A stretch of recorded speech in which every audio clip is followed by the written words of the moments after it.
So the goal of our paper is to first understand how calendars work, and then try to figure out why there's so much variation in the dates when Indian festivals are celebrated. Not just the difference in modern day, but also between today's celebrations and how they change over time. And if time permits, we also like to research how calendars worldwide are affected. So as we all know, every Indian festival falls on a different day. A recent example came to the forefront. Makar Sankranti was celebrated by some on January 14th, while many claim January 15th was the actual date. Similarly, New Year in India is celebrated on different days within many regions, mostly on the first quarter of the Gregorian calendar. To be able to unearth the reasons for these variabilities, we have to understand the science behind calendars. Calendars follow the rotations and revolutions of celestial bodies around their own axis or around other celestial bodies. What we term a day, a month, a year is essentially the periodicity of these rotations and revolutions.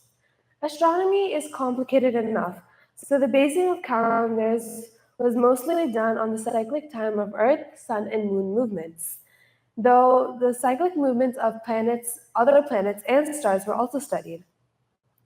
Indian festivals were pegged on a particular event in history or nature.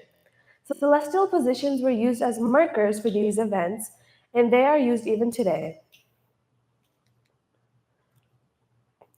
The problem occurs because cyclic times are all over the place. They often involve fractions of time, of minutes, days, months, years, etc. One of the biggest influencers is the precision of the equinox. So imagine this. The Earth is a spinning top. It doesn't spin perfectly straight. It wobbles ever so slightly. This wobble is called the precision. It is caused by the uneven pull of the sun, moon, and other planets. Think of it like cosmic tug of war. The effect of the precision is that the wobble is so minuscule, it takes around 25,772 years approximately to complete one whole cycle of precision. It is like watching a snail race, but in cosmic time. Because of this wobble, the stars seem to shift their positions ever so slightly over time. Ancient Indians were incredibly observant and noticed this wobble thousands of years ago. They were like cosmic detectives, figuring out how this wobble affected their calculations and adjusted them accordingly. They were the true pioneers of astronomy. Now let's move on to the various systems. The sidereal time tracks Earth's rotation using stars, while solar time tracks the Earth's orbit around the sun. Lunar time follows the moon's orbit around Earth, but it is slightly longer than a normal solar day. Lunisolar calendars combine both solar and lunar cycles, but adjust the months by adding or subtracting months to keep the seasons aligned. However, both lunisolar and lunar calendars can be misaligned with the seasons due to the Earth's position. Now coming to the crux of the paper. So on the left, we have the lunar New Year's. In North India, we have New Year's that are celebrated on the first waxing phase of the new moon in Chaitra, which this year was on April 9th, 2024. It is known as Chaitra Shukla Pakshapati Pada, Ugadi, and Gudi Padwa. On the right, we have solar New Year's, which are based on the spring equinox. Solar New Year's are festivals like Vishu. They were once celebrated on March 21st. Due to the Earth's precision, these celebrations have shifted over time. Today, Baisakhi is celebrated on April 15th, approximately 1800 years after its original alignment with the equinox. So now, this is a really interesting case. Nepal's Indra Jatra was originally a spring festival celebrated on Ashwin Purnima, which was in March during the Ramayana era. Due to the Earth's position, Ashwin Purnima now falls in November. Despite this shift, Nepalese culture continued to celebrate Indra Jatra in November, unaware of its historical significance as a spring festival. Now, on March 21st, vernal equinox, the sun now points at Pisces, not at Aries. So the birth signs used a couple millennia ago are all distorted. They have all been moved by a month.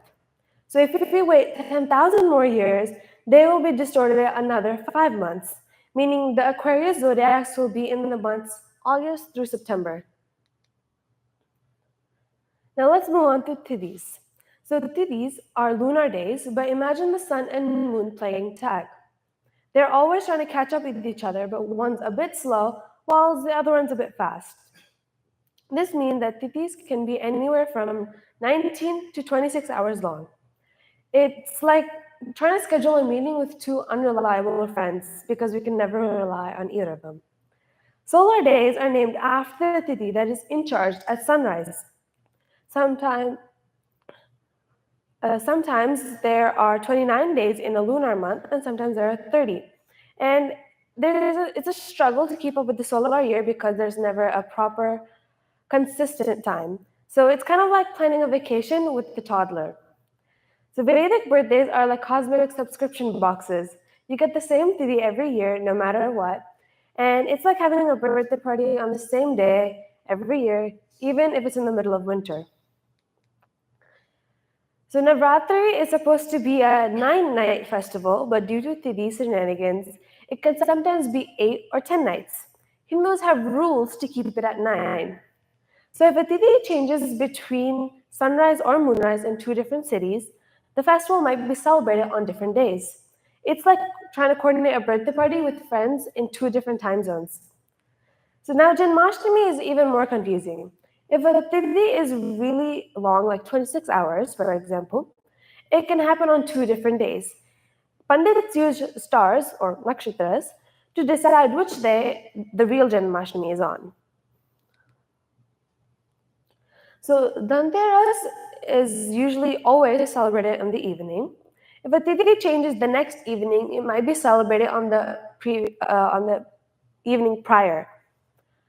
Janmashtami now is supposed to be on Ashtami, but Pandits might adjust to ensure that the Muhurt falls at midnight. This involves considering the Tithi at midnight, not just the beginning of the day. Now let's move on to Makar Sankranti.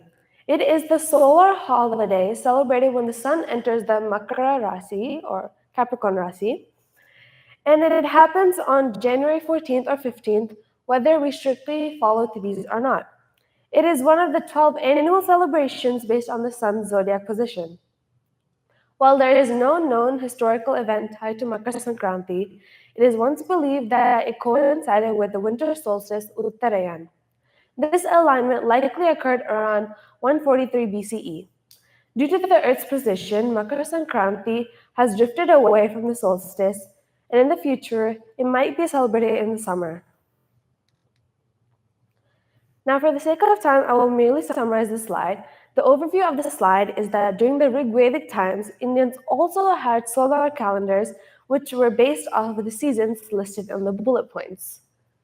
So we have the different seasons, and those are one of the few factors that changed it. As if all these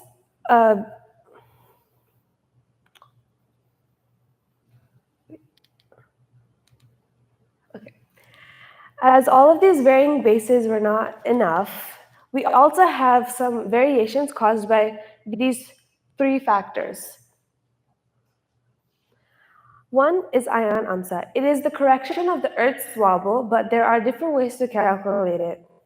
Number two, different regions in India start their months on different days, either on a new moon or on a full moon.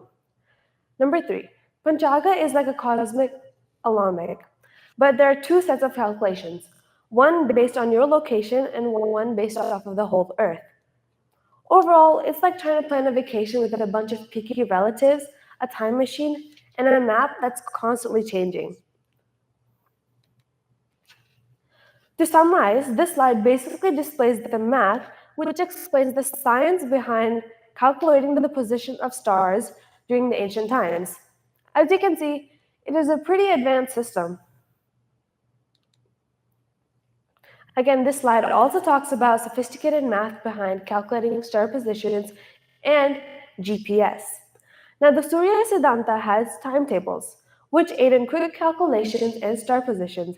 It can also be used as GPS. Ancient Indians were now assumed to have traveled the globe on seas, and using the Surya Siddhanta based tables, it was easy to calculate one's position anywhere on Earth, and all it took was to just look up and note the star position. Who knew GPS was available 10,000 years ago? Because I for sure did not.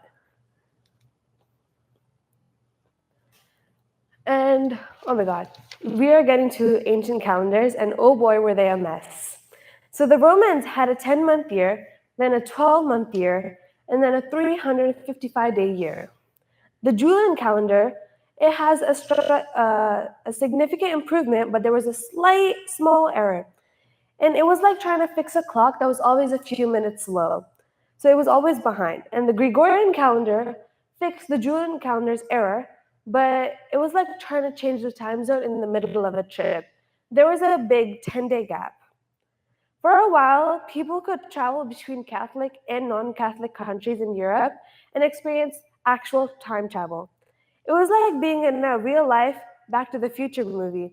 Everyone was a Michael J. Fox in those times, traveling 11 days back and forth.